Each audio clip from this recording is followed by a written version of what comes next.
It was early Saturday morning. I'm not sure exactly what time, around 2 in the morning. And I heard the phone. I was in a deep sleep and it persisted. It was ringing and ringing. And I remembered that my boys, I've got two boys, Ben's the eldest and Brad's the youngest. I remember thinking, oh my God, they went out last night. That's probably them. It's them ringing. And I'd leapt out of bed and I thought to myself, maybe they need a lift home. Maybe they don't have enough money to catch a cab. So I answered the phone and it was a huge shock when I heard my youngest son's voice. I could hardly understand him. He was saying, Mum, you've got to come. Ben's been punched, he's been hurt. You know, and I said, what? What's going on? You know, you're just out at a party, aren't you? What's going on? And he said to me, you've got to come, Mum, we're at the hospital, he's in big trouble. What I didn't know, and on that drive there, I was imagining all sorts of things. What I didn't know was that night, Ben had been on the receiving end of a coward punch. He'd been hit to the back of the head.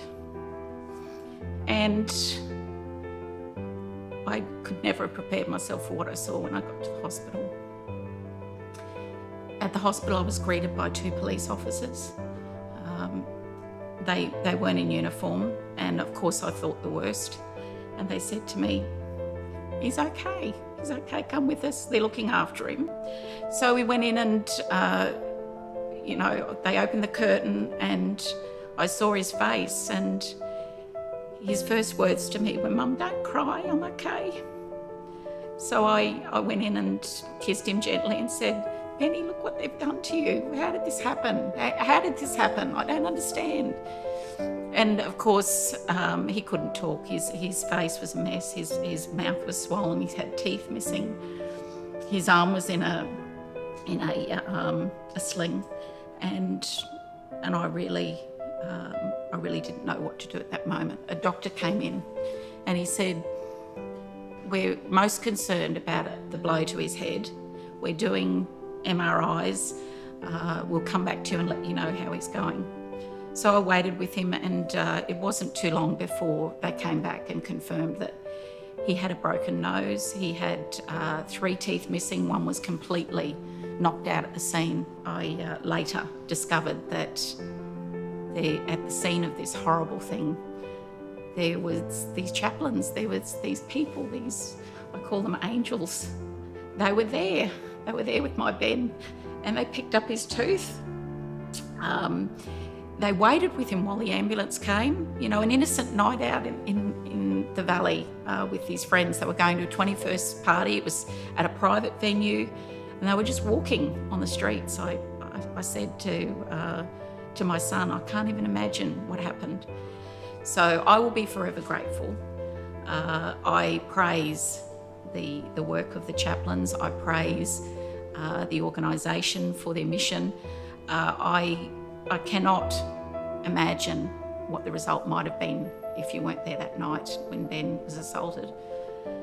And for me as a mother, for me as a person who wants good in the world, I'd hate to think that there will be more coward punch attacks, but there might be, and at least there are people there to help when that happens. We own a car wash at Brookside Shopping Centre, and this guy turns up in a night watch chaplain's vehicle. And my husband said to the guy, I don't believe it. I think you're the people that might have helped my son the night that he was assaulted in the valley. Is that possible? And of course it turns out it certainly was. And my husband Ben and I want to say to the night watch chaplains that we praise everything that you do. We couldn't believe we had the chance to meet you. We didn't know who you were until you turned up that day. And of course we look after your vehicles now, and we're proud to do that. We like to think that it's our way of giving back, because we weren't able to be there for Ben that night and you were. There is a happy ending to my story here. Ben, his beautiful girlfriend, and their beautiful adopted fur baby, Bob, are happy today because of services like the Chaplain Watch.